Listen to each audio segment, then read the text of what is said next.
Javi, querido, ¿cómo andás? Ya tenemos 15.000 del otro lado escuchándote. ¿Cómo va eso? ¿Todo bien? ¿Qué tal, Ale? Y bueno, estoy muy contento porque vino gente a ayuda? acompañarme. No, te aviso. Vino gente a acompañarme. Necesitas ayuda porque si son piñas, mirá que yo mido un 85. Me pongo a boxeo. Vino a acompañarme todo el equipo económico, así que, y digamos, y parte del Banco Central, así que estoy feliz. Está acá, digamos, Toto, que supuestamente hoy nos peleamos.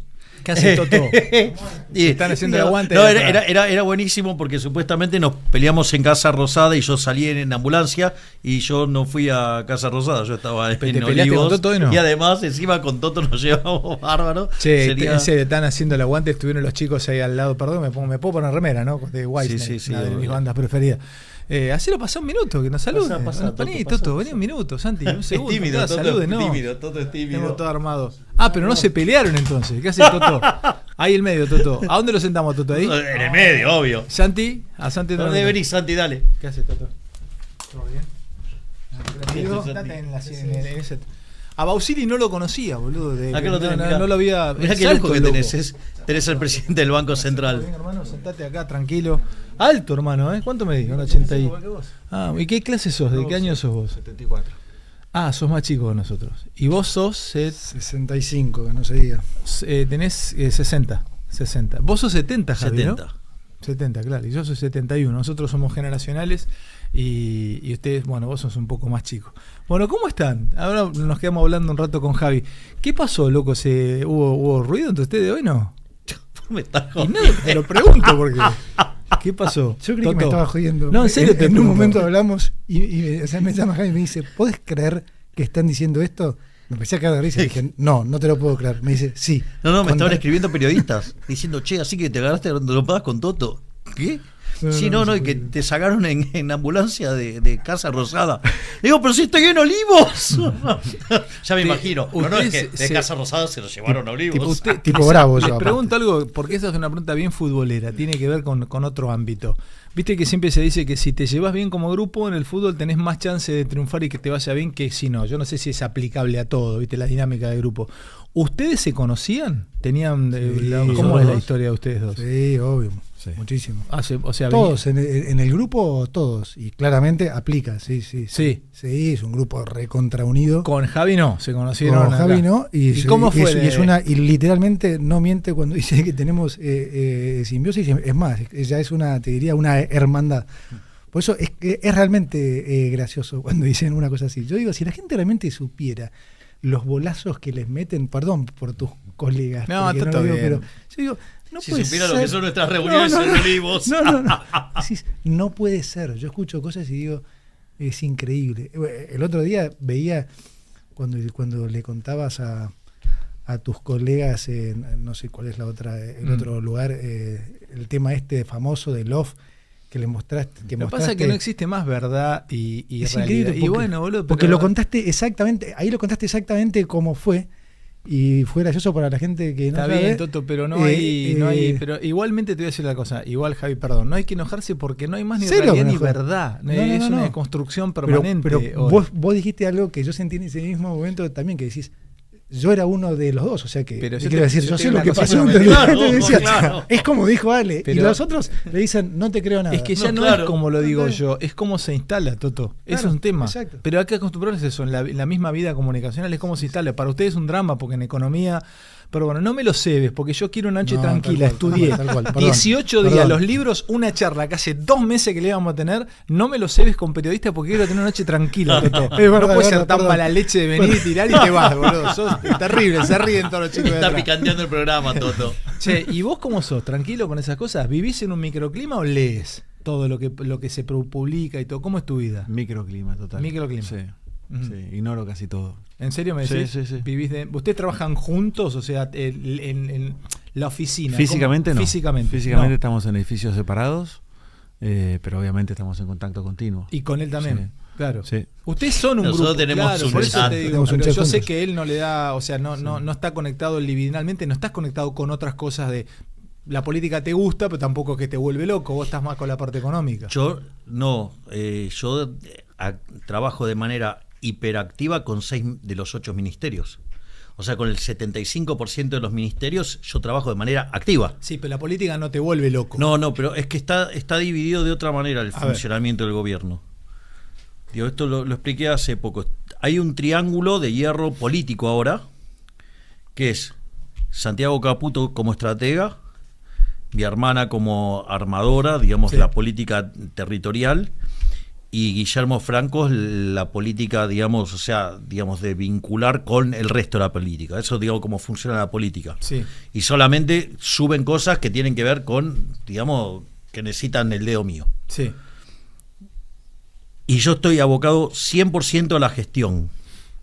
Y la gestión tiene una parte que es el largo plazo y otra parte que es la coyuntura. La parte de largo plazo, que tiene que ver con las reformas que vienen y que es toda la batería de cosas que aparecen después de octubre, o si vos querés, a partir del 11 de diciembre, hay cuestiones de largo plazo. Entonces, el largo plazo tiene 3 elementos centrales. Hay un elemento que es lo que yo llamo los rendimientos crecientes, que es toda la cuestión de desregulación, que es uno de los key value drivers del crecimiento, digamos, eso es lo que hace Sturzenegger.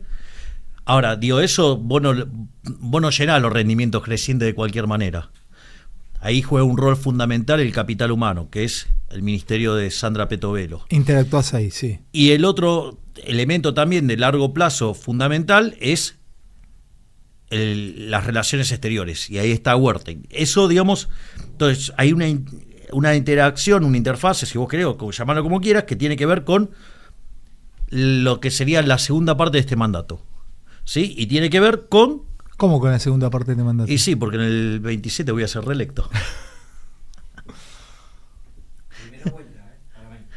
Bueno, eso ya... Pará. ¿Estás pensando en la segunda parte de tu mandato? Yo pensé que la segunda parte de tu mandato era después de las elecciones hasta que llegara el 2027. Pero yo estoy hablando de la secuencia de reformas que van desde el 25 al 27. Y sí, digamos, vos tenés que o sea, dividiste y de acá a... Pará. Ahora, también tenés que llegar a octubre. Bueno, para llegar a octubre, digamos, esos puentes se pelean todo el día en la coyuntura, que es Toto en economía, ¿sí? Y digamos, y Patricia en seguridad. O sea, planificás, es una forma de laburo, planificás de acá a octubre y... Es el puente. Es el puente, claro. O sea que de octubre al 27 estaría ya empezás a encarar reformas más estructurales, más profundas. Claro, digamos, y entonces, digo, lo que pasa es que la coyuntura te atraviesa todo el tiempo, pero digamos, o sea, vos tenés que estar pensando las cosas de largo plazo. Te puedo hacer una pregunta para entender. Hoy, ¿qué es? Hoy es hoy, lo de digamos, hoy, pero lo de hoy, ¿es de ellos o es un tema de quién se encargó de lo de hoy? No, hoy eso, que fue día hoy, los que están en la trinchera, digamos, del día a día son ellos. Pero aparte no es, a ver, esto es lo más importante. Yo creo que esto es lo más importante de todo. Sí, está bueno que explique cómo laburan, ¿eh? Pocas veces se entendió tan claramente cómo se labura. A ver, por ejemplo, te explico. Nosotros allá por septiembre del año pasado empezamos a ver que esto te lo voy a explicar cuando estemos viendo la parte de condiciones monetarias relativas. Digo, Argentina no emitía pesos, ¿no? Digamos, nosotros tuvimos un ataque especulativo a mitad del año pasado, decidimos pasar a un esquema de cantidad de dinero fija. Entonces, ¿qué es lo que empezamos a ver? La economía venía recuperándose desde el mes de abril. ¿Qué es un ataque especulativo? Digamos, que te fueron a comprar dólares. Eso pasó el año pasado. Una especie de corrida. Sí, listo, le puedo poner el nombre que es un ataque especulativo. Pero perdón, Javi, te compran dólares porque sí. Porque hay gente que tiene que comprar dólares para comerciar. Bien, exacto. ¿Y vos sabés quién te compran porque sí, quiénes compran para comerciar? Y te das al micrófono, sí, Toto. Sí, te das un poco cuenta. En julio del año pasado. Exacto, fue el ataque especulativo del... Acércate al micrófono, Toto. Teníamos información, sí. El volumen. Claro. Sí. Claro, o sea, te das cuenta. Entonces, está bueno entender. ¿qué es lo que pasa? Vos tenías un ataque especulativo, entonces decidimos cambiar el régimen monetario y fuimos directamente a un régimen de emisión cero, cantidad de dinero constante. Che, perdón, ¿y por qué siempre junio y julio? Perdón, ¿eh? No, digo, eso ahora vas a ver otra cosa. Entonces, ¿qué es lo que pasa? Nosotros teníamos la economía que estaba recuperando desde el mes de abril. Sí. Con lo cual te estaba aumentando la demanda de dinero por la recuperación de la actividad económica, o sea, por el PBI que te subía. Además, Argentina tiene niveles de monetización tremendamente bajos, eso también lo vamos a ver después. Consecuentemente, vos tenés una recomposición de la demanda de dinero, ya sea porque la economía crece y porque además está muy baja la monetización de la economía. Entonces, y al mismo tiempo, nosotros no emitimos dinero, con lo cual eso lo que te generaba era, digamos, un exceso de demanda de dinero hacia adelante. Para que eso no se traduzca ni en una deflación, nosotros empezamos a ver, ok, están los rezagos, la política monetaria, todo lo que vos quieras. El día que se agote el sobrante monetario, digamos, vos tenés que irte a una economía en deflación. Si vos no tenés la estructura contractual para tener una economía con deflación, vos tenés un problema. Consecuentemente, ¿qué es lo que hicimos? No podíamos empezar a cambiar en ese momento la estructura, digamos, de la economía para que pudiera absorber la deflación. Entonces, ¿qué es lo que hicimos? Mientras que se limpia el money overhang, fíjate que nosotros no emitimos y sigue habiendo inflación. ¿Por qué? Porque estamos limpiando todavía la porquería que hizo Massa, que emitió 13 puntos del PBI en un año. Vos decís que van de año y medio a 24 meses para limpiar. Dale. Exactamente. Sí. Entonces, el transatlántico dobla en más o menos 2 años. Exacto. Dale. Entonces, ¿qué es lo que pasa? O sea, vos dejás la cantidad de dinero fija y hasta 24 meses seguís teniendo inflación, quiere decir eso. Sí. Por eso que yo que digo, que la inflación se termina a mitad del año que viene. Digamos, que ahí se cumplen 2 años. Que se cumple 2 años de cuando pasamos el esquema monetario de emisión claro, cero. Te entiendo, dale, seguí. Entonces, una vez que nosotros empezamos a ver eso, dijimos, pará, necesitamos monetizar esta economía. Entonces, digamos, ¿qué fue lo que habilitamos? La competencia de monedas y que la gente pudiera empezar a usar sus dólares. Y bueno, y sí, la economía seguía recuperando porque tenía money overhang para observar, pero no, digamos, o sea, pero nosotros la base monetaria seguía clavada. Entonces, el día que la base monetaria en el formato convencional mapeara con la amplia, digamos, íbamos a empezar un problema de que, digamos, si vos no inyectabas dinero de alguna manera, se te empiezan a empastar las transacciones. Digo, o te vas a una deflación y si no tenés deflación, te penaliza el crecimiento económico. Entonces, es que ahí nosotros empezamos a ver y la gente no usaba los dólares. Entonces, ¿qué hicimos? Dijimos, bueno, debe ser porque tenemos el tema del cepo. Entonces, ¿qué fuimos? Agarramos y dijimos, bueno, tenemos el problema del balance del Banco Central. Tenemos un problema en el activo y un problema en el pasivo. En el activo, digamos, tenemos lo que eran las reservas y en el pasivo, digamos, o sea, todos los instrumentos que emite el Banco Central, la base monetaria y otros títulos.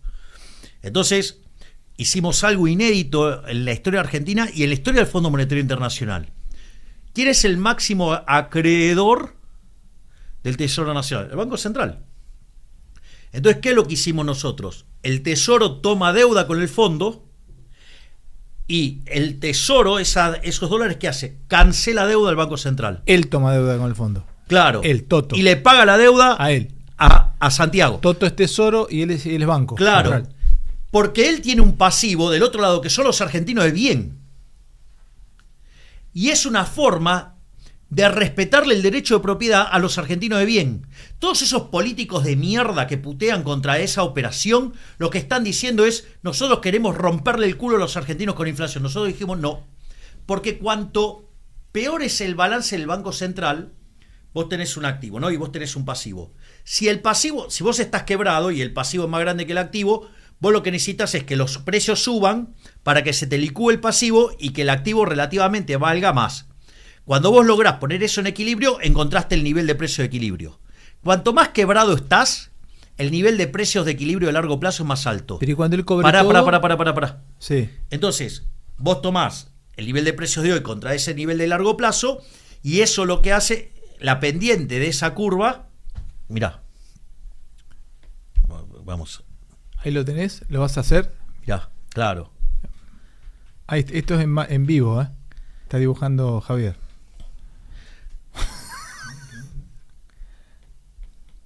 Menos el patrimonio en el Banco Central. Así letras bien amplias porque si no, no se... Pará. ¿Usted entiende lo que está dibujando? Es el nivel de precios y el patrimonio del Banco Central en términos abajo negativos. Pará. Lo de abajo es el nivel de precios. No, arriba está el nivel de precios. Y abajo... Pongo el patrimonio neto, pero le cambié el signo en términos negativos. Dale. Entonces, conforme yo me voy haciendo más insolvente, el nivel de precios que me licúa es más alto, ¿sí? Ujú. Hasta ahí se ve. Sí, perfecto. Bueno, la pendiente de esto es la tasa de inflación. La tasa de inflación que subyace en la economía. Si yo agarro y capitalizo al Banco Central, ahora el activo es más grande. ¿Dónde está el Banco Central en ese dibujo? Es el patrimonio neto acá con signo negativo. Ahí estaba Auxilia, ahí abajo. Exactamente. Dale. El día que nosotros tomamos deuda desde el Tesoro y le pagamos al Banco Central, el activo del Banco Central pasó a valer más. Entonces, el patrimonio del Banco Central mejoró. Consecuentemente, ¿qué es lo que pasa? Vos lo que tenés es que el nivel de precios es menor. Entonces... Pero una pregunta, ¿y cuánta plata tiene en el Banco Central? Pará. Entonces, ¿ves que te moviste hacia acá? Sí. Entonces, no sé, me paro en un nivel dado de patrimonio y por ende bajó la inflación y el nivel de precio de largo plazo es más bajo. Si además después yo recompongo el pasivo, sigo bajando ¿qué? La inflación de largo plazo. Por eso vos decís que el año que viene la inflación va a desaparecer, pero eso es por otro motivo. Entonces, ¿qué es lo importante de esto? El acuerdo con el fondo lo que hace es arreglar el activo del Banco Central. Nosotros terminamos de arreglar el activo y esto lo discutimos en Olivos. Pero déjame preguntarte algo porque si no me pierdo. Pará, el activo, ¿cuánta guita tiene en el banco? ¿Cuánta tenés vos en el Banco Central? Más o menos hoy. ¿Tenés idea de cuál es total? Sí, pero no hagas preguntas difíciles. Dale. No, te voy a cambiar. Lo que él te está diciendo es, yo tenía un activo que era de calidad cuestionable, que eran las letras intransferibles del Tesoro, y se reemplazó por ahora dólares, que son mejor calidad que esas letras intransferibles. Fue suave con lo de calidad cuestionable. A ver, te hago el balance del Banco Central como es. Mirá. Sí. Vos tenés el balance del Banco Central. Tenés las reservas internacionales, tenés los títulos públicos, ¿sí? Y del otro lado tenés la base monetaria, ¿sí? Que se compone en circulante en poder del público, más los encajes, ¿sí? Y después tenés los pasivos remunerados, y la diferencia es el patrimonio neto. Entonces, nosotros, ¿qué hicimos? Desde el Tesoro compramos estos títulos. Por lo tanto, las reservas internacionales suben. Pero teníamos que limpiar. Esto lo hicimos con el acuerdo del fondo. ¿Qué teníamos que limpiar? Esto que está acá. Los pasivos remunerados.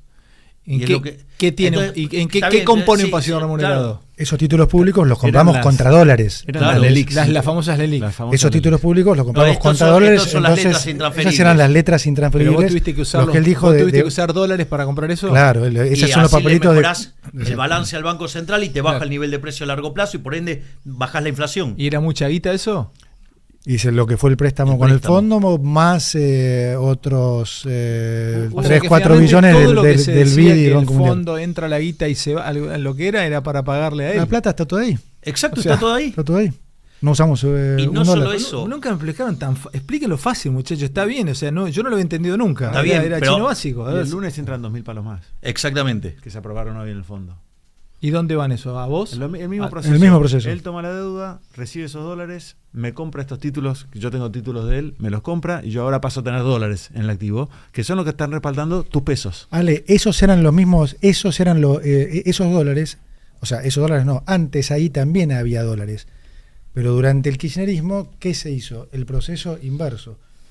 Para sacarle esos dólares al central, contablemente tenés que sacárselos contra algo, no se lo puedes sacar así. Entonces se emitían estos cuestionables papelitos de colores, se lo daban al Banco Central y le sacaban los dólares. Ahora nosotros hicimos exactamente el proceso inverso. Agarramos los dólares del fondo y le dijimos al Banco Central, dame esos papelitos que no sirven para nada y te devuelvo los dólares. Y eso es lo que garantiza a la gente tener un Banco Central capitalizado. Por lo tanto, como decía bien el presidente, una menor inflación. ¿Y en qué me cambia a mí como argentino dame que esté capitalizado? No, es que es esto, pasame el balance del Banco Central. Acá tenés la operación, la descripción. Te suben las reservas internacionales y te caen los títulos públicos. Y eso hace que los pasivo del Banco Central estén respaldados, y los dueños de esto, ¿quién es? El sector privado. Es decir, estás devolviéndole poder adquisitivo al sector privado. Es decir, estás revirtiendo la estafa de la política de los últimos 25 años. Y no solo eso, pero ¿qué pasa? Nosotros cuando vimos eso dijimos, pará, pero no me alcanza con esto. Porque, y esto fue una reunión en Olivos, y dijimos, cuidado con esto. Hay 35.000 del otro lado. Cuidado con esto, porque yo el otro día tenía una charla con De Pablo, ¿no? Y decía, hay un libro de Juan Vital Zurril y Richard Marlon que se llama La política económica en una sociedad conflictiva. Y dije, no, profe, hay que hacer uno con un título nuevo, que es La política económica en una sociedad de hijos de puta. Y le dije, es año electoral y si pueden hacer daño, lo van a hacer. Con lo cual, todo lo que no sea base monetaria, digamos, formato tradicional, hay que hacerlo mierda y hay que sacarlo. Digo, entonces ahí el señor Pablo Kirchner, que está acá, vení, que tantas veces te mencioné, digamos, da la cara. Venía, asomate por acá. Que él es Pablo Kirchner también. Él es Pablo Kirchner. Exactamente. No, tener pobre Pablo no tiene silla. Tronco, hace magia. ¿Qué hace, Pablito? ¿Todo bien? Bueno, bien. Entonces, empezó un proceso en el cual se empezó a limpiar estos instrumentos. Para que te... dale. Perdón, Tronco. Perdón. Bueno. No, ¿saben? Nunca explicaron así, está buenísimo que lo expliquen. Tienen que entrar todos. ¿Podés ahí? Vas a tener que compartir, Pablo, si me das una mano, el micrófono con Toto. Un segundito. Dale, Javi. Y entonces... Pablo Kirchner, ¿qué es? Es el secretario de Finanzas. Bueno, boludo, pero explícamelo fácil, no sé. Secretario de Finanzas, explicarle a un chabón que está en Totoras pescando amarillos en el Besi a la tarde. Bueno, Pablo Kirchner, ¿qué es? Bueno, dentro de... A ver, viste que los cucas inmundo dice...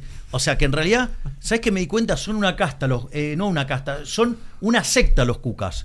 ¿Viste? Digamos, o sea, no importa qué dato le importe, todos los tipos no importa, tienen el cerebro, digamos, lavado, y no importa qué bueno sea el dato, para ellos está mal, está todo mal, está todo mal. Son una secta. Y entonces, por ejemplo, que dicen que este es un gobierno que se endeuda, las pelotas se endeuda este gobierno. Mirá, Néstor Kirchner heredó 140.000 millones de dólares de deuda. Voy a redondear los números, perdón, que digamos, o sea, yo sé que Toto, compartime con Pablo el micrófono con el cosa, el favor ahí, con el entonces, cosa, pasan ustedes, sí. Cuando nosotros llegamos, la deuda era de 500.000 millones de dólares. Con lo cual, la deuda subió 360.000 millones de dólares desde que asumió Néstor Kirchner hasta que llegamos nosotros. ¿A quién le debían? La deuda, digamos, del Estado Nacional, ya sea la que tomaste desde el Tesoro o con la que tomaste desde el Banco Central. Dale. Esa deuda consolidada, ¿está bien decir así? Consolidada, sí. Digamos, subió 360.000 millones de dólares. De esos 360.000 millones de dólares, 60.000 las tomó Macri, con lo cual los otros 300.000 los tomaron los cucas. Es decir, los cucas son los más endeudadores de la historia, porque la deuda refleja toda la deuda que vos tomaste a lo largo de toda la vida de la economía. Si vos tenés 500.000 millones de dólares y 300.000 lo tomaron los cucas, evidentemente, digo, se comieron, son el 60% de la deuda argentina. Digo, son los más endeudadores de la historia. Y 150 el último gobierno. Bueno, ponele. Entonces, ¿qué es lo...? Sí, no, si le sumás la quita es todavía más grande, estoy totalmente de acuerdo. Y sí, porque digamos el 75%, la quita el 75%, bueno. Pero al margen de eso, hoy la deuda, ¿cuánto es? 450.000 millones de dólares. Es decir, el señor se encargó de que este señor, combinado con este señor, digamos, ¿con Santiago o con exacto, Toto? con Santiago, bueno, digamos, sí, tal, sí, es el jefe de eso, digo, claro. Sí, digo, también falta Guberman acá, digamos, o sea, digamos, abrazado a la caja. O sea, pero digamos, espalda con espalda. Igual, digamos, si alguien quisiera tocar eso después, viene papá. y él sonríe porque lo sabe. Entonces, en ese contexto, el señor es el que, por ejemplo, nos salvó del default, más bien asumimos. ¿Por qué? Él es el que arregló el quilombo de los 90.000 millones de dólares expresados en pesos que teníamos, que eran 9 bases monetarias. entre el señor y el señor arreglaron el quilombo de las LELIQs, que eran cuatro bases monetarias, es decir, que nosotros en el lapso de 3 meses podíamos multiplicar la cantidad de dinero por 14. ¿Ok? Digo, así que los tenés acá, estos dos colosos. Tengo una que pregunta, Toto, ese Pablo, quilombo. no sé si me quiere contar, o Santiago. ¿Lo de hoy qué fue? Así no le pregunto a Javier. Toto, ¿qué fue lo de hoy? ¿Fue corrida, no fue corrida? ¿Fue algo que usted ve el tema de las LEFI? Explícalo fácil. ¿Qué fue lo de hoy? No, ¿Qué viste vos hoy? ¿Viste fantasma, no viste fantasma? ¿Rareza, no rareza? ¿Qué pasó, hermano, hoy? Mira, primero, a ver, lo primero es importante marcar que ya lo vivimos, Ale. O sea, en nuestros 18 meses esto ya pasó 3 o 4 veces. Claro. Pasó febrero del 2024, pasó en julio del 2024, ahí cuando te contaba recién, Javi, también el dólar llegó a 1.400, decían que nos habíamos 1.500. 1.500. Y una pregunta, ¿ustedes lo tienen previsto eso o te levantás a la mañana y vas viendo que sube? Sí, porque venía, incluso el presidente lo dijo, o sea, el escenario, con el escenario político, ellos siempre buscan algún evento para tratar de poner nervioso a la gente o algo. Entonces, acordate de vuelta, marzo de este año el fondo les exige una devaluación. Y nosotros teníamos el acuerdo de confidencialidad, no podíamos hablar y demás, y ellos insistían, les exigen una devaluación. Bueno, el dólar se fue a 1.400, después salimos del cepo, volvió a 1.100. ¿Y hoy qué era, Toto? ¿Estaba reunido el BOAR? ¿Qué pasaba? No, hoy es lo mismo. Primero, vale, el tipo de cambio flota. Y eso es algo que Argentina no está muy acostumbrada. Flota quiere decir puede subir o puede bajar.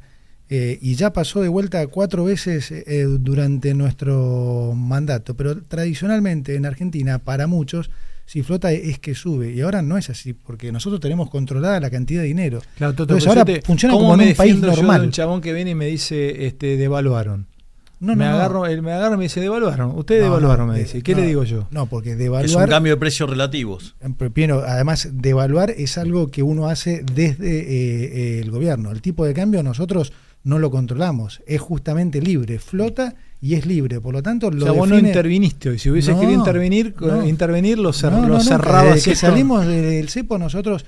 El Banco Central interviene solo en el piso o en el techo de la banda. ¿Pero es normal lo de hoy o no? No quiero nombre nada. No, olvídate nombres. Es un movimiento, digamos, más volátil de lo usual, pero teniendo en cuenta que es un fin de mes, vencimiento de futuros, evento político y demás, era algo que tranquilamente se podía dar. De hecho, ya lo habíamos hablado, de que probablemente... ¿Ustedes sabían que se podía dar? A ver, Ale, nosotros sabíamos que siendo año electoral, tal como estaba viniendo la economía, con la inflación a la baja y creciendo fuerte, y con los salarios reales volando y cayendo fuertemente la pobreza, porque los salarios reales crecen desde abril del año pasado, la pobreza, digamos, bajó en 11 millones de personas. O sea, la tasa de inflación la tenés oscilando entre el 1 y el 2. La economía se está expandiendo entre el 5 y el 7, digamos, según el trimestre que mires. Entonces, era obvio que iban a venir a hacer algo, iban a hacer daño. Es decir, nosotros ya sabíamos que iban a venir a hacer daño y nosotros nos preparamos para que hicieran daño. Es decir, esto a nosotros no nos sorprende.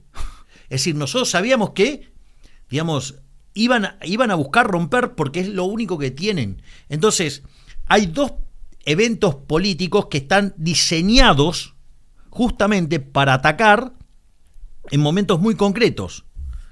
Como nosotros sabíamos que del otro lado iban a jugar sucio, nosotros proponemos el desarme de las LEFIs. Son 3 licitaciones, se limpiaban en un mes. ¿Qué es una LEFI? ¿Quién me lo explica fácil? Las letras de financiamiento Santi, financieras del Banco ¿qué es una LEFI? Central. Y después ahí vos, Javi, explícame qué es una LEFI. Cuando eliminamos las LELIQs, sí, eliminamos los pases, eliminamos todo lo que eran los pasivos del Banco Central, porque pasivo del Banco Central, ¿qué es? Es una deuda que paga intereses. Sí. Esos intereses se pagaban con más emisión de dinero. Sí. Entonces nosotros tomamos la política de no emitir más dinero. Lo primero que cortamos fue no emitimos dinero para financiar el tesoro. Dale. Perfecto. Cuando cerrás el déficit, podés no emitir más dinero para financiar el tesoro. Lo que nos quedaba después era que teníamos unos pasivos que había que pagarles un interés y ese interés se pagaba con emisión de dinero. Fuimos primero reduciendo el monto de esos pasivos hasta el momento donde ese monto era aguantable por el tesoro. y ahí se las pasamos al Tesoro. Por eso viste que hablamos de deuda consolidada, o sea, lo decimos justamente por eso, porque el Tesoro se hizo cargo de la deuda del Banco Central. Y está bien, porque esa deuda era una deuda con la gente de los déficits pasados de los gobiernos anteriores. Vos te sorprendiste por ahí cuando Javier dijo que el mayor endeudador fue el kirchnerismo, 300.000 millones de dólares. No debiera sorprenderle a la gente. Ahora que todos entienden que digamos que la deuda es el déficit, es digamos la otra cara del déficit. ¿Cómo financiás vos tu déficit? Ya sea con suba de impuestos, con emisión o con deuda. ¿Quién llevó al país a los mega déficits que tuvimos? El kirchnerismo. Entonces, si vos tenés déficit, es normal que te tengas que endeudar. No, pero hay una cosa también se los quiero decir. ¿Por qué nosotros cancelamos deuda? Porque terminamos con el déficit. Entonces podemos estar cancelando deuda. Pero cuando él elimina las LEFI, ¿no te quedan pesos en el sistema que te pueden ir a dólar? Bueno, eso es lo que pasó. Claro. Claro. Ahí es a donde... ver, Pablo, vos decís que sí, perdón, Toto, pasar el micrófono a Pablo. ¿Pasa eso, Pablo? Ahí, cuando vos eliminas la LEFI... Ahí vamos. En el desarme de estos instrumentos del Banco Central, nosotros invitamos a los bancos que utilicen esa liquidez en instrumentos del Tesoro. Y es lo que explicaba Javier recién. Hubieron 3 licitaciones sucesivas mediante las cuales el mercado podía ir a estas licitaciones. Perdóname, vos le decís a los bancos, al sistema, no se vayan, le estás dando alternativa. Una es, te subo las tasas. No, te doy instrumentos. Te ofrezco instrumentos para que saques esos pesos de donde los tenés. En vez de dejarlos en estas letras del central que no van a estar más, vení y ponelas en estos instrumentos del Tesoro. Son instrumentos del Tesoro, es deuda del Tesoro, que son instrumentos capitalizables, que son instrumentos que pagan una tasa capitalizable en pesos. ¿Okay? Perfecto. ¿Y los tipos qué te dijeron cuando se los ofreciste? Dale, Toto. No, pero después te quiero decir algo porque me parece que una parte clave, puedo decir. Sí, dale, hermano, vete para adelante. La pregunta es ¿por qué hicimos, o sea, por qué le querés cambiar los instrumentos? Porque me imagino la gente del otro lado dice, ¿y por qué le querés cambiar los instrumentos? Lo que preguntás vos siempre, ¿en qué me favorece a mí? Yo te pregunto fácil, te pregunto boludamente, hasta parecen chotas las preguntas, pero viste, está perfecto lo que decís, porque ese sistema generaba los incentivos a que en Argentina no hubiera crédito. ¿Qué es lo que hacía el Banco Central los últimos 25 años? Remuneraba la liquidez. Entonces, si vos tenés un banco que se supone que tomás depósitos y tenés que prestar plata a los individuos, pero en vez viene el Banco Central y te dice, Ale, ¿cuántos pesos te sobraron? No, dámelos, claro. Dámelos que yo te los pago más. Olvídate. Puedes decir, ¿para qué me voy a poner a darle plata? A darle a laburar de banco. Te lo debo, olvídate. Claro, y chau. Entonces, como consecuencia de eso, en Argentina no había crédito. 3,5 puntos de producto cuando nosotros llegamos. Eso es que literalmente no hay crédito. Y los países solo crecen con crédito. La gente... No me quiero ir abriendo ventanas, pero después te pregunto si eso después empezó a haber un poco más de crédito o hay un poco más de crédito. Sí, ¿El doble? Santiago me decía el doble. Dale, vos fíjate una cosa. Nosotros, cuando decidimos no tener más déficit fiscal, el Tesoro no necesita tomar prestada plata para financiar ese agujero que tenés entre lo que te entra y lo que gastás. Entonces, ¿qué es lo que pasa? Esos depósitos que tomaban los bancos se los prestaban al Tesoro y se los prestaban al Banco Central. Como no necesitan prestármelos a mí, tengo los pesos y digo, ¿ahora qué tengo que hacer? Ahora tengo que actuar de banco. ¿Qué te dijeron los bancos cuando... No, espera, es un paso anterior. Dale. Entonces los bancos dicen, tengo que actuar de banco. Bueno, perfecto, tengo que volver a abrir departamento de... ¿Y qué te dijeron los tipos cuando dijiste tenés que laburar de banco? No, tengo que laburar de banco, entonces se pusieron a prestar. Por eso aumentó el crédito a privados y empresas, y a partir de que el Estado se retira de ese financiamiento, los bancos tienen capacidad prestable. ¿Les gustó laburar de banco? Obviamente, tenían que empezar a laburar de banco. ¿Les gustaba laburar de banco? Si no, ¿Pero les gustaba laburar de banco o no? ¿O qué onda? O sea, porque vos me decís, mirá, yo estoy hace muchos años no laburo de banco. No. O sea, por ahí... les va a gustar, pero es el cambio de modelo que es parecido a lo que proponemos a nivel empresario. Viste que los empresarios estaban acostumbrados a poner un tipo de cambio bien alto y la industria protegida. y vamos a cazar en el zoológico.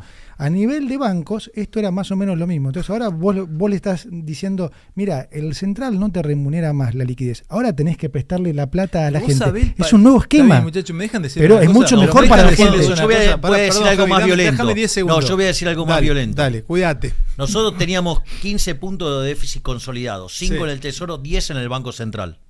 ¿Sabes qué? Los bancos eran socios del Estado en el señoriaje.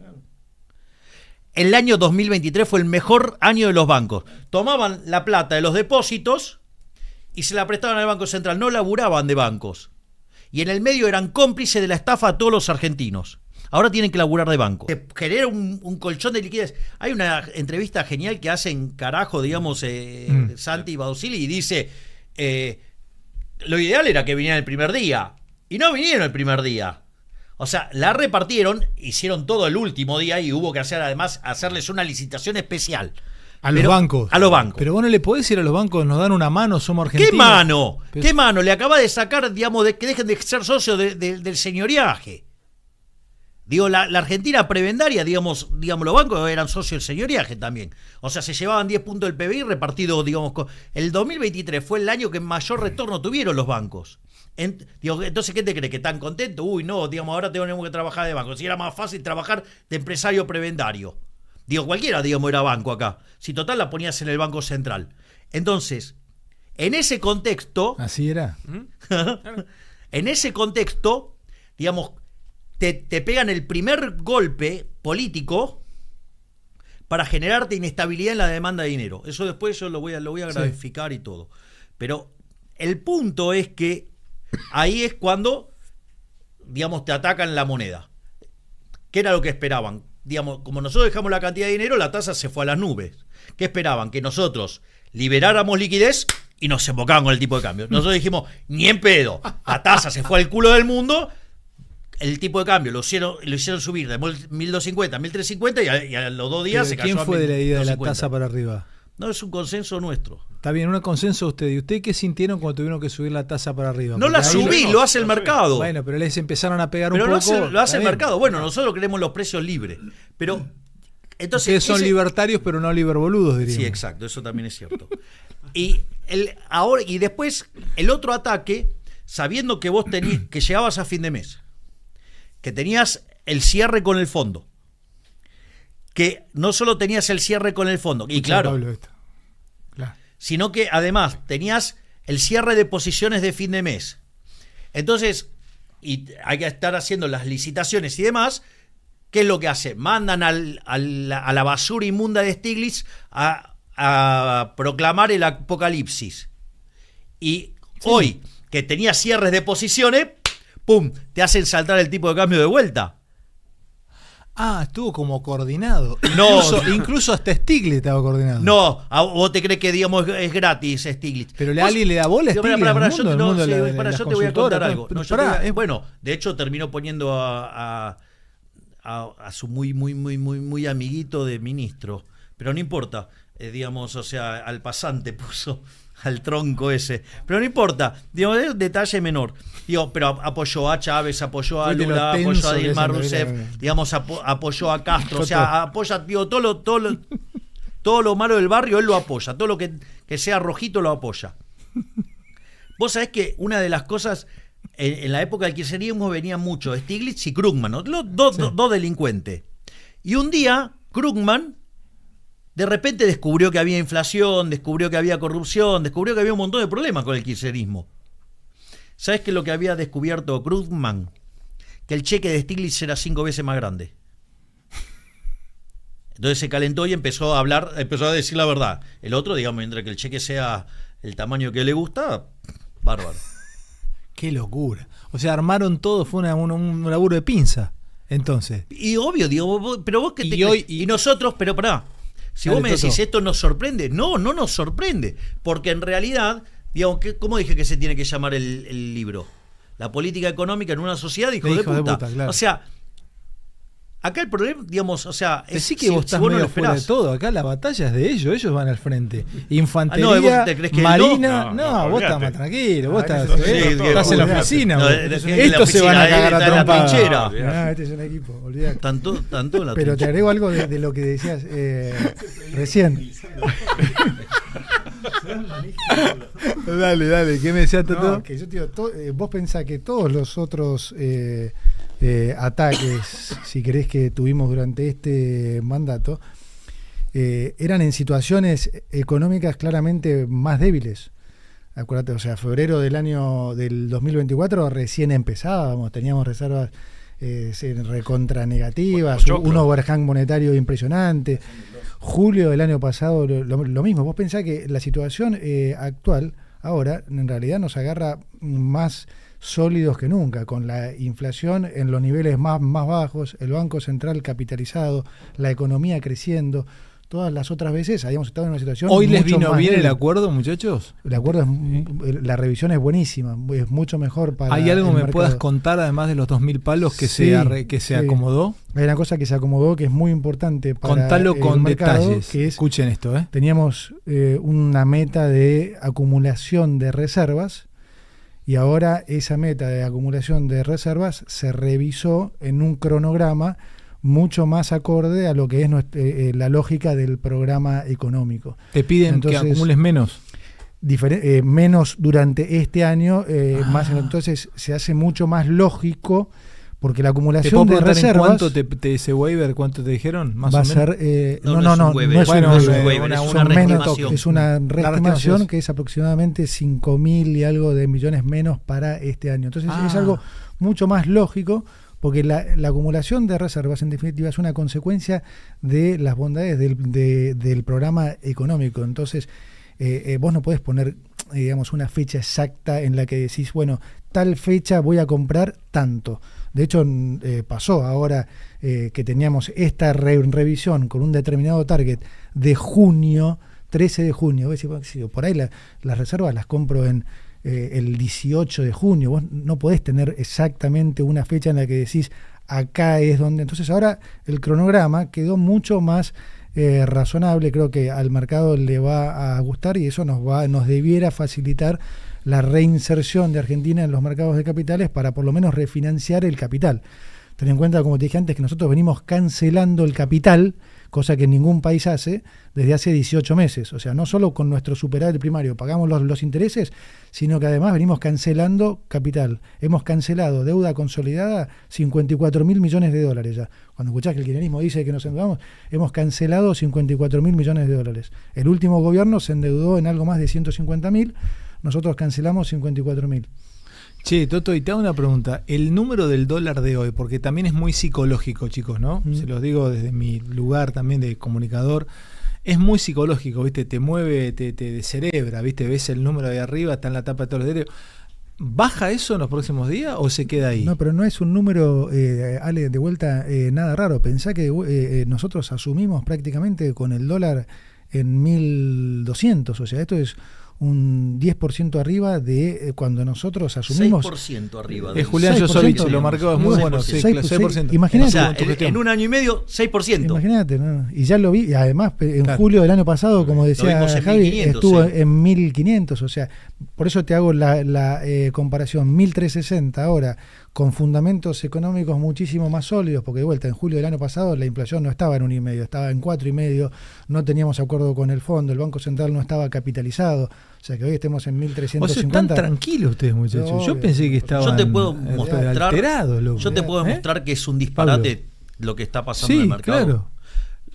Tronco, me mostrás el gráfico que muestra el PBI a PPP y el PBI a dólares corrientes. ¿El que dibujaste? ¿El que nos hiciste hace un ratito? No, es uno que... no son los gráficos. No, claro, en un gráfico quiero. Ahí lo está poniendo, me dice Dímola. Che, la gente está enloquecida, casi 45.000. Ahí está. A ver. Ahí está. Bueno, ese gráfico te mide el PBI a PPP, digo que es la ley del precio único en una economía abierta, que se llama paridad del poder de compra, por sus letras en inglés, y el PBI a dólares corrientes, o sea, el verdadero. Empezá más fácil, Javi. Bueno, más fácil, dale, empezá más fácil.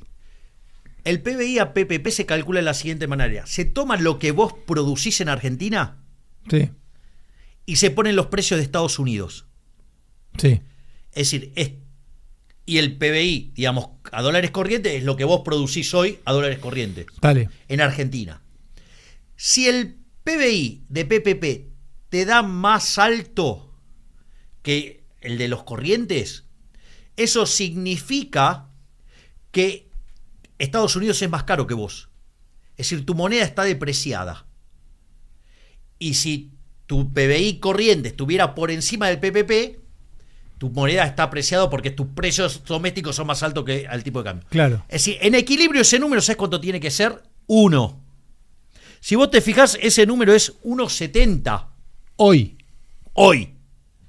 Mirá. Es decir, de largo plazo. Por eso hace el pico en el 2001 ahí, mirá. De largo, claro. Claro, porque, porque no varía nada la economía ahí en dólares.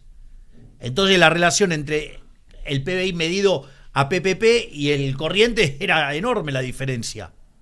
Entonces, ¿qué es lo que pasa? Eso quiere decir que de largo plazo, estructuralmente, el peso tiene mucho para apreciar. A ver, ¿sabés cuánto estaba, por ejemplo, no sé, el tipo de cambio en Japón? No sé, en la década del 70. Estaba, vos necesitabas 700 yenes para comprar $1. Y hoy está en 100, 150. O sea, ¿ustedes quieren apreciar el peso? Eso va a ocurrir inexorablemente. Si vos haces las cosas bien, entrás en el sendero de crecimiento en el cual vos convergés y te convertís en un país como Estados Unidos, un país de PBI per cápita de $75.000, $80.000, bueno, digo, eso va a converger. Es decir, eso es un tipo de cambio, el que está ahí, digamos, de 700 pesos. Es decir... Te complemento lo que estás diciendo. Sí. No es que queremos apreciar el peso, queremos que lo que producimos los argentinos valga más tanto como lo que vale en Estados Unidos. ¿Por qué tu trabajo acá vale lo que vale comparado con el que hace tu mismo trabajo en Estados Unidos? No sé. Es una fracción seguro. No sé cuánto es lo que vale el tuyo, no sé cuánto el otro, pero seguro que es una fracción. Sí. Bueno, el objetivo es que valga lo mismo, o que valga algo más razonable en esa relación. Hay un componente que es tipo de cambio y hay otro componente que es tu costo de producción, en tu caso tu sueldo, cuántos son los salarios en términos reales, cuántos son los salarios en dólares. Todos esos componentes tienen que ver con el valor. Y ese es un cambio también fundamental, Ale, porque a la mayoría de los argentinos les han hecho creer que para que Argentina sea, no sé, para que Argentina funcione, y el obrero si tiene que cobrar $300 y vos tenés que cobrar $500, yo tengo que cobrar $500 y el dólar tiene que estar allá arriba y tenemos que estar protegidos. Y si vos, clase media, te podés dar el lujo de viajar al exterior, está todo mal. ¿Cómo un argentino de clase media puede viajar al exterior? No puede ser. A mí me dicen eso, me dicen, esto empieza a andar mal cuando te sale más barato tomar un café ahora en el Mundial de Clubes. No, pero eso es lo que te mostró recién Javi. Que es falso. Y eso es falso. Es muy loco que te salga más barato tomar un café en Miami que tomar un café. Eso es falso. Pero acá nos han roto el cerebro tanto que la gente cree que Argentina tiene que ser, digamos, un país de merda para que funcione. Tiene que ser un país donde las cosas valgan $2.50, que si vos te querés hacer de vuelta una casa de $400.000, le tenés que pagar al obrero $250, $300. ¿Cómo puede ser que cobren 1.200? O sea, ustedes no quieren un país... Nosotros queremos... No quieren escúchame, muchachos, ustedes no, porque es otra crítica de lo que no los quieren. Quieren un país partido donde haya muchos pobres. Mentira, nosotros queremos un país donde el PBI per cápita sea de $80.000. Exacto. Queremos ser como Estados Unidos. O queremos ser como Irlanda, $110.000. Pero eso no se alcanza de un día para el otro. No se alcanza de un día para el otro. Cuando nosotros decimos queremos ser el país más libre del mundo, queremos tener un PBI per cápita como el que tiene Suiza, como el que tiene Luxemburgo, como el que tiene Irlanda, o digamos como el de Estados Unidos. Estamos hablando entre $80.000 y $120.000. Ahora la pregunta es, ¿por qué, digamos, o sea, el tipo de cambio, digamos, o sea, pasan todas estas cosas, ¿sí? Si en realidad, no, digamos, tenés el PPP, ese diferencial, y ese es el otro gráfico que pedí. ¿Por qué? Porque los argentinos estamos recontra desmonetizados. Por ejemplo, en azul tenés lo que sería nuestra demanda de dinero. ¿Cuánto es más o menos? Eso parecen 10 puntos del PBI. 10, sí, un poquito abajo. Claro. Y mirá cuánto es en Estados Unidos, 70. O sea, ¿te das cuenta el diferencial que hay en la monetización? Es decir, cuánto es lo que utilizan para hacer transacciones la moneda propia. Por eso, digamos, o sea, cuando vos mirás el tipo de cambio te parece raro. ¿Querés que te dé otro? Mirá, te voy a dar otro gráfico que muestra también el mismo otro disparate. Mientras lo vas buscando, una pregunta. ¿Cada corporación qué les dicen? Por ejemplo, los industriales, ¿le gusta esto? A ver, de vuelta. Les pregunto, qué sé yo, no sé, porque la energía es una cosa, la industrial es otra. ¿Qué te dicen los tipos, los industriales? ¿Están contentos con esto? A ver, ¿sabes qué? A nadie le gusta competir. Cuando ellos vienen y te hablan, te dicen, no, sí. A ver, te lo hago con un ejemplo muy claro. La Cámara Argentina de la Construcción. Dice, sí, nosotros estamos a favor de la libre competencia, que esto, que el otro. Y nosotros decimos, che, ¿estás a favor de la corrupción? No. ¿Y el tema de los cuadernos? Bueno, empiezan zarazazara. Digo, el primer enemigo nuestro, ¿quién es? La Cámara Argentina de la Construcción. ¿Por qué? Porque no hay obra pública. ¿Pero por qué no hay obra pública? Porque, digamos, si la obra tiene sentido que exista, lo hace el sector privado. De hecho, nosotros ahora estamos licitando 10.000 kilómetros de ruta. Lo puede hacer claramente el sector privado, no tiene por qué estar el sector público. Digo, el sector público no... A ver, vos no podés imprimir la riqueza, digamos, imprimiendo billetes. Si a vos te viene alguien a comer a tu casa y tenías, no sé, te vienen 10 tipos a comer a tu casa y tenías para un plato de fideo, ¿qué vas a hacer? ¿Comprás una fotocopiadora y le das a los 9 restantes un papel? Acá tenés los fideos. ¿Qué vas a comer? Papel. Mierda, sí, papel, exacto, tal cual. ¿Ok? Digo, esto es igual, la riqueza no se imprime, se crea, se genera. Entonces, en ese sentido, digamos, la pregunta es, ¿vos estás a favor de la corrupción? No, ¿y te la van a hacer los tipos a la obra? ¿Sabes lo que pasa? Que la corrupción es inherente a la existencia del Estado. Digamos, nadie, o sea, el sector privado, ¿sí?, no puede comprar favores que el sector público no tiene para vender. Pero Javi, cuando hay un lugar, perdón, no me tiren, son 4, me van a cagar a trompada. En el lugar donde los chabones te digan, no, mira, no nos sirve hacer esta ruta. Acá es una ruta de 15 kilómetros, San Vicente Margarita, mi pueblo. Bueno, mirá lo que no estamos hay nadie haciendo. que quiera hacer esa ruta, Javi. A ver, dale. Argentina tiene las rutas que tiene a cargo el Estado son solamente 40.000 kilómetros. El resto son provinciales, digamos, hay 200.000 provinciales y 600.000 municipales. O sea, primero digo que laburen los municipios, o que laburen la provincia. Nosotros tenemos 40.000. De esos 40.000, 10.000 son troncales y esas son rentables en términos privados. Esas las vamos a licitar. Digamos, entonces vos vas, cobrás peaje y todo. Y después con las otras, ¿sabés qué hacemos? Licitamos el mantenimiento, el que la hace más barata.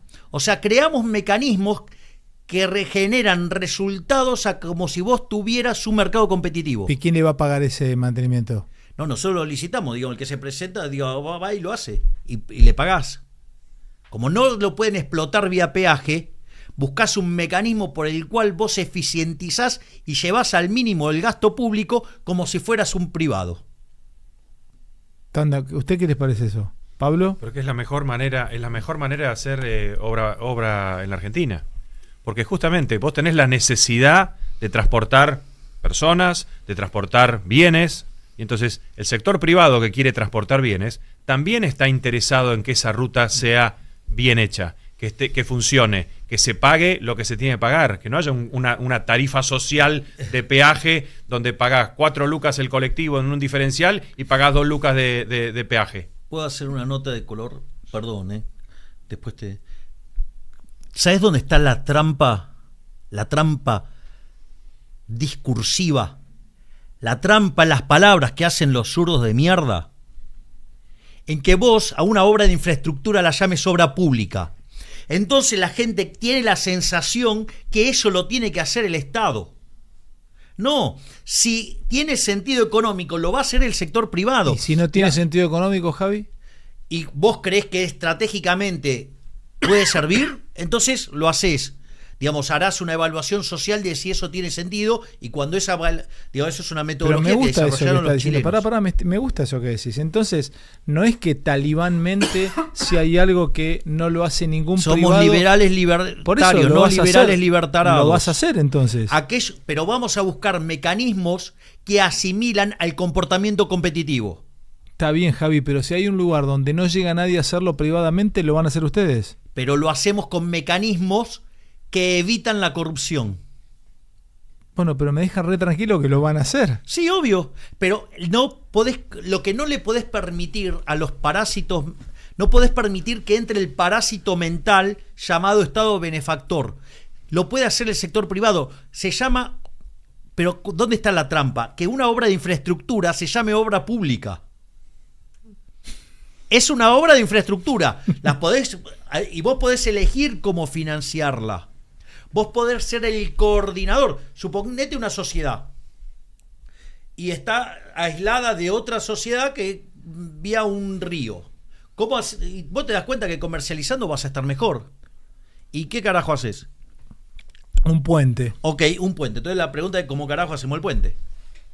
Le pido al municipio de un lado y del otro que se junten y me den guita para hacer el puente. Pongo de acuerdo a la gente y de un lado y del otro y determinan cómo financian el puente. Entonces agarran todos, hacen una vaquita y se arman un puente y todos salen ganando. ¿Ok? Sí. Esa vendría a ser el concepto. Ahora, ¿cuál es el problema con el Estado? Que te hace el puente y después te crea el Ministerio del Puente. Y entonces te empieza a hacer puente en cualquier lado. Y cuando se terminan todos los espacios para hacer puente, te crea el Ministerio del Agua para crear ríos y ponerle más puente. Ese es el Estado en la Argentina. Claro. Mirá la diferencia. Hoy por hoy tenemos un potencial enorme que se está desarrollando en el sector minero. El mineral no está al costado de la ruta. Necesita, hay un emplazamiento donde está el mineral, donde se realiza la inversión, y de alguna manera tenés que transportarlo de ahí para que llegue. Bueno, el privado dice, ¿sabes qué? No te metas vos. Lo hago yo. No necesito esto, necesito energía, necesito una línea de transmisión eléctrica. Eso te lo está haciendo YPF con los acuerdos exactamente. YPF y compañías multinacionales muy importantes que están dedicándose a la minería. Sí. Entonces dicen, no la hagas vos, la hago yo. Porque yo voy a estar seguro que va a estar hecha mis especificaciones, las especificaciones que necesito, va a estar seguro que lo va a hacer en tiempo y forma, no va a tener que estar esperando y dependiendo de terceros. Dice, sí, pero acá vos bajame impuestos porque vos no vas a tener que tomar impuestos para esto. Bajame los que me cobras a mí y yo te la devuelvo en obra. Y la obra es para todos, pero me sirve a mí para sacar el producto. Es más, te doy una demostración de algo que siempre se consideró que era un monopolio natural y que no lo podía hacer nadie. Vos tenés la generación, ¿sí? Tenés la generación de energía eléctrica y tenés una red de alta de transmisión, de transmisión en alta, ¿sí? Que es en alta tensión, que es Transener, ¿sí? Sí. Después, digamos, los distribuidores lo bajan y lo reparten a la demanda. Hay una deuda con Transener enorme. Pero digo, de vuelta. Sí, dale. Está bien, digamos, hubo 25 años de populismo en la Argentina, digamos, ¿qué te crees que es gratis? O sea, digo, no es gratis. O sea, el populismo no es gratis. Te comiste el capital, sos más pobre. Entonces, ¿cuál es el punto? El punto es el sí. Ahora digo, después déjame que explique el populismo, entonces, ¿ves? Se van abriendo ventanas todo el tiempo. Entonces, ¿qué es lo que pasa? Vos tenés. En unos minutos más lo liberamos, muchachos. Vos tenés. Hay un nodo que se llama el nodo demanda, se llama la barra de Seiza, que es el nodo demanda. ¿Por qué? Porque el lugar que más consume energía en Argentina es la provincia de Buenos Aires, ¿está claro? Uh-huh. Entonces, toda la energía se mide en Ezeiza, ¿sí? Digamos, ese es el precio. Vos tenías en el Comahue una cantidad de generación enorme y había 3 líneas de transmisión en alta tensión que venían del Comahue a Buenos Aires. Ahora, ¿qué es lo que pasa? Vos generabas, y además tenías lo que se llaman muchas centrales de pasada. La central de pasada, el costo marginal es 0, porque el agua pasa, vos la puedas embalsar o no, digo, pasa igual el agua pasa. no la podés embalsar, no tenés capacidad de embalse. Entonces el precio del agua ahí, ¿cuánto se hace? 0. Y además había, digamos, generadoras, digamos, con ciclos combinados y demás. Entonces, ¿qué es lo que pasa? Cuando saturaban la red, el precio quedaban generando a precio local. El precio local, ¿cómo se hacía? Se hacía torta, se hacía casi 0. Entonces, ¿quiénes eran los que se perdían de ganar un montón de guita porque esa energía se perdía ahí, digamos, el agua pasaba y no la podían aprovechar? La gente que estaba en el Comahue. ¿Y sabe quién hizo la cuarta línea del Comahue, digamos, a Ezeiza? Las propias empresas.